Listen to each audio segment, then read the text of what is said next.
আলাইকুম। আবার আইসা বললাম পাট ক্ষেত দেখলে আমার খুব ভালো লাগে। আবার পাট খেতে বললাম। যে পাইপটা দেখতেছেন, যে পাইপটা বালু নেয়, এই যে পিছনে যে পাইপটা করে বালু নেয়। এই যে আরে শালার মরিচ তো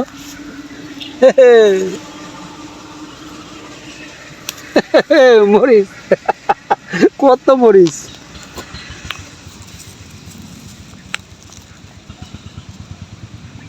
মরিচ কতগুলো তুললা লই।